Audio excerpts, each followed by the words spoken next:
Olá, pessoal! Está começando mais uma entrevista importante do nosso canal Orientação do Curso Digital Intensivo Enem. Eu sou Tatiana D'Angelo e hoje vamos falar sobre matemática, uma das disciplinas que geram mais ansiedade entre os estudantes. Para ajudar você a se preparar para a prova de matemática do Enem, temos o professor Júlio Carvalho, especialista nessa disciplina e que vai compartilhar com a gente estratégias eficazes de estudo e também de resolução de questões. Seja muito bem-vindo, professor Júlio! Muito obrigado. Eu sou o professor Júlio Ribeiro, professor de matemática há 25 anos em pré-vestibular, em escolas particulares, né, do estado de Minas Gerais. E também sou proprietário de uma escola, né, que vai desde o ensino fundamental 1 até o pré-vestibular, aqui em Sete Lagoas, Colégio Elite Master. Ou seja, estamos em ótimas mãos. E, professor, eu queria começar pedindo dicas. Quais as principais dicas que você pode passar para os estudantes? Então, eu gosto de falar que o Enem, a prova do Enem é muito boazinha com o estudante. Por quê? Porque o Enem, ele fala com o estudante assim: não erre questões fáceis nem médias.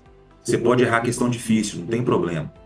Vou te dar um exemplo. Teve um aluno meu, que ele está formando engenharia elétrica agora na FMG. Ele acertou, das 45 questões de matemática, ele acertou 80%, que equivale a 36 questões. Uhum. Então, ele errou 9 questões, ele errou 20% da prova e acertou 80%. Se a prova vale 1.000, teoricamente, ele teria que tirar 800 pontos, que seriam 80%. E como as 9 questões que ele errou foram questões consideradas difíceis, né, ele tirou 926 pontos. Quer dizer, ele acertou 80% da prova e conseguiu 92,6% da nota. E isso é devido ao TRI, que é a correção do Enem, que chama Teoria de Resposta ao Item, aonde cada grupo de questões, né, elas são medidas entre fáceis, médias e difíceis. Como o Enem faz isso? Ele aplica essas questões antes na rede de escolas públicas, né, nas redes, né, e de acordo com o número de acertos, eles vão classificando as questões fáceis, médias e difíceis. Então, nenhuma questão do Enem é inédita, né? Todas as questões do Enem já foram aplicadas em algum momento em algumas escolas para fazer essa régua de medida do TRI, entendeu? Então, assim, o Enem entende que se o aluno acertar uma questão difícil, por exemplo, de gráficos, e errar uma questão fácil de gráfico, então ele entende que o aluno chutou aquela questão. Como que ele acertou a difícil e errou a fácil? Ele não tem uma coerência, entendeu? Então, por isso que a dica é o quê? Sempre fazer primeiro as questões fáceis. Muitos alunos chegam até mim falando o seguinte: ó, professor, não tive tempo de fazer as últimas 10 questões, porque eu fiquei tentando resolver uma questão, presa a questão, então pule a questão.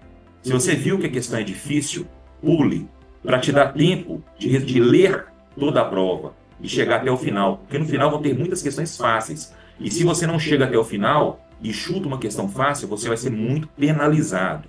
Então, a minha principal dica é a seguinte: primeiro, antes de ler a questão, leia o comando.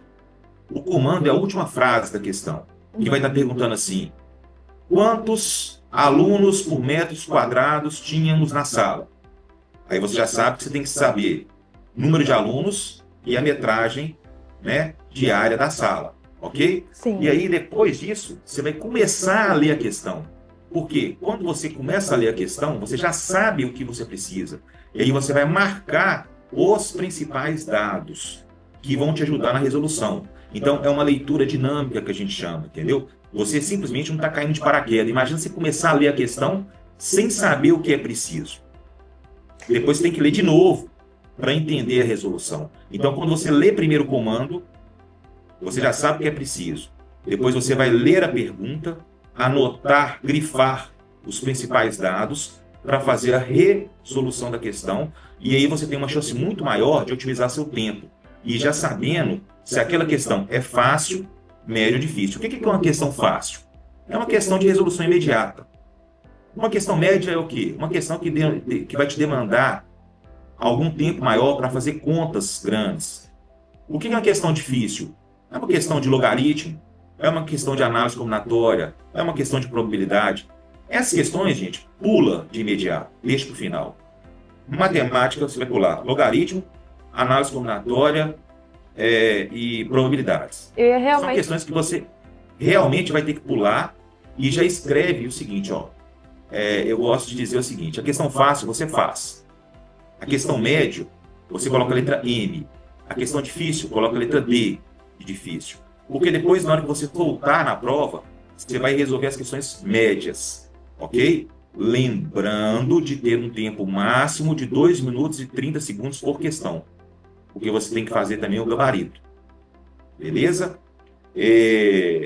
Beleza, professor. E aproveitar, perguntar também para você, quais são as áreas de matemática que o aluno deve realmente focar nessa hora de estudar, né? Nessa preparação para a prova?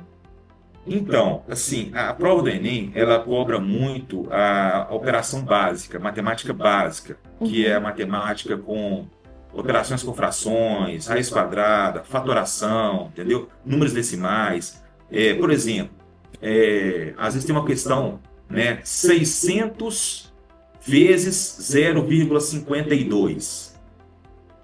E aí o aluno perde tempo multiplicando aqueles 600 vezes 0,52, sendo que 0,52 é praticamente 0,5. E 0,5 é o quê? É meio. Então a metade de 600 é 300. Aí você vai ter respostas muito distantes, entendeu? Né? 312, outra resposta. 360, 480. Então você já sabe que aquela resposta está muito próxima de 300. Né? Outra coisa, tem lá um produto. 2 vezes 0,6 vezes 5. Ao invés do aluno fazer primeiro 2 vezes 0,6, ele faz 2 vezes 5, que é 10. Depois multiplica por 0,6, que dá 6. Por quê? Pensa comigo.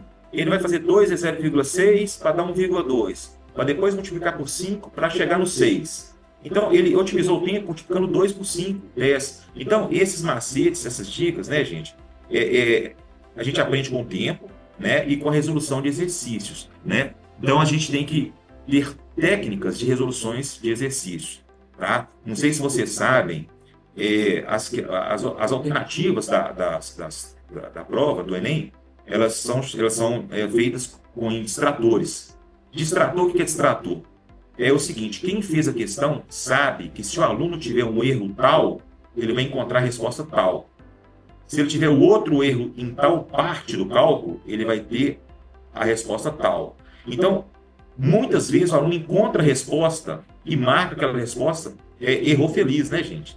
Então, por quê? Porque quem faz a questão, ele já simula os erros. Então, não acredite de cara, se você chegou na resposta, aquela resposta certa, não. Confira, né? Faça com carinho.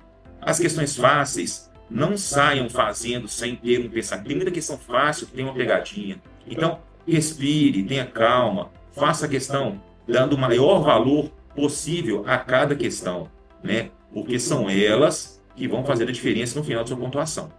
Com certeza. E, professor, qual o segredo que você daria, né, para manter a calma e fazer a prova de uma forma eficaz? Porque a prova de matemática é bem grande.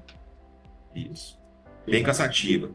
Olha, eu aprendi com uma professora de yoga, uma técnica de relaxamento. Eu fiz mestrado em matemática no Cefet, aqui em Minas Gerais, e a gente tinha muita prova, né? E isso me ajudou bastante. Então, assim, chama-se oxigenação do cérebro. Você vai inspirar pelo nariz, soltar pela boca devagarzinho, 3 vezes. Na terceira vez você vai sentir uma tonteirinha. Essa tonteirinha, ela tá te aliviando e tá oxigenando seu cérebro. Ela tá te colocando numa zona de conforto, entendeu? E a gente tem que ter a noção que aquele momento é o momento de dar o máximo. Não se culpar. Você tem que fazer ali o máximo que você pode naquele momento. Porque o que você teve que fazer anteriormente já passou. Não adianta sofrer pelo passado, né? Pelo que foi. Então, por isso que é muito importante o aluno, já a partir de agora, já dar o máximo. O aluno, às vezes, ele tem mania de achar que sabe tudo, entendeu? Que ele não precisa de uma dica de um professor. Ele acha que está fazendo uma operação básica, de uma matemática básica, e não precisa assistir aquela aula.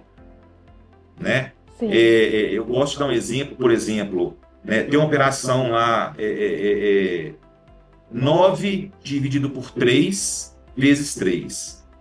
9 dividido por 3 vezes 3. O aluno, intuitivamente, muitos acham que primeiro ele tem que fazer o 3 vezes 3, que dá 9, o produto. E depois dividir 9 por 9, que dá 1. Está errado. Na multiplicação e divisão, se não tiver parênteses, colchetes, você tem que fazer a operação da esquerda para a direita na ordem de quem aparecer primeiro. Então, primeiro você faz 9 dividido por 3, que é 3. E vezes 3 dá 9. Entendeu? Então, assim, valorizem as aulas, valorizem as dicas dos professores, valorizem o básico, entendeu? Porque, né, com vasta experiência em pré-vestibular, eu vejo assim, né, o aluno ele tem mania de achar que chega no pré-vestibular, principalmente, ele já sabe tudo. Né? Certamente, se ele soubesse tudo, ele teria passado, entendeu? Né? Então, assim, ter humildade é o que eu vejo nos principais alunos de estágios. Os alunos que têm destaque, eles têm humildade, eles não matam aulas, eles têm organização e têm um equilíbrio mental, entendeu? Então, isso é muito importante, porque quem consegue, né, absorver essas dicas vai ter sucesso. Agora, professor, você falou que para a matemática realmente cai o que é fundamental. Probabilidade, tem algumas dicas assim, dos 5 principais pontos para eles estarem realmente prontos para a prova? Primeiro ponto, operações básicas, matemática básica. Segundo ponto, regra de 3. Ok? Que é proporção, razão, né? E saber fazer bem uma regra de 3, né? Ver se as grandezas são diretamente proporcionais, se são inversamente proporcionais. Outra coisa, porcentagem de juros. O aluno tem que saber, né? Que está na matemática comercial. Análise combinatória e probabilidade, sempre cai muito também, né? Ele tem que saber, são questões mais difíceis. Geometria plana e espacial, né? O Enem varia muito, né? Às vezes ele não cobra espacial humano, às vezes cobra mais plana, mas o aluno tem que estudar geometria plana e espacial. E tem que estudar também a parte de estatísticas, que sempre cai, né? Que é a parte de média, moda, mediana, né? E também a parte de funções, né? Que basicamente o que cai, né? Geralmente quando cai primeiro e segundo grau, e uma, né, ou outra questão ali de logaritmo e exponencial, entendeu? Mas sim, focar em quê? Função, primeiro e segundo grau, geometria plana e espacial, análise combinatória e probabilidade, estatística, juros, né, com porcentagens, né, regra de 3 e operações básicas. Então, assim, o aluno estudou isso, né, é o que cai no Enem. Já tem uma garantia de sucesso na prova. Professor, para finalizar, queria que você deixasse uma mensagem para quem está nos assistindo. Olha, a grande mensagem é que acredite em você mesmo, né? Quem faz por você é você. Tenha confiança e faça. Não tente ser o melhor, mas tente sempre em melhorar e dar o melhor de si, porque essa é a grande diferença. Porque se você tentar ser o melhor, você vai estar se preocupando com o outro.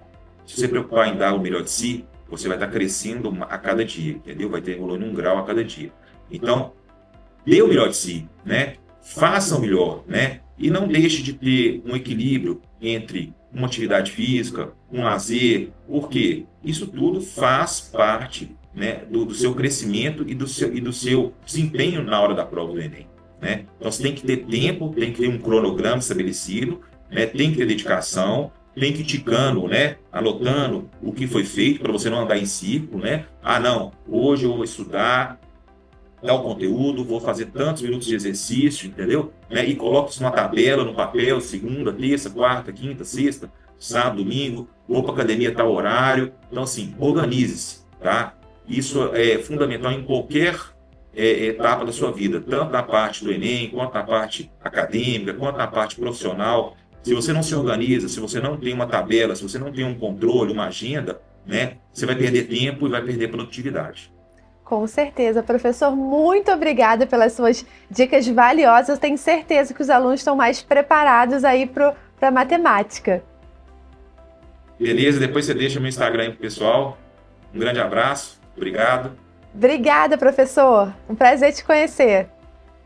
Lembre-se, pessoal, matemática pode parecer desafiadora, mas com prática e estratégia você pode dominá-la. E continue firme nos estudos, mantenha o foco e, acima de tudo, muita tranquilidade.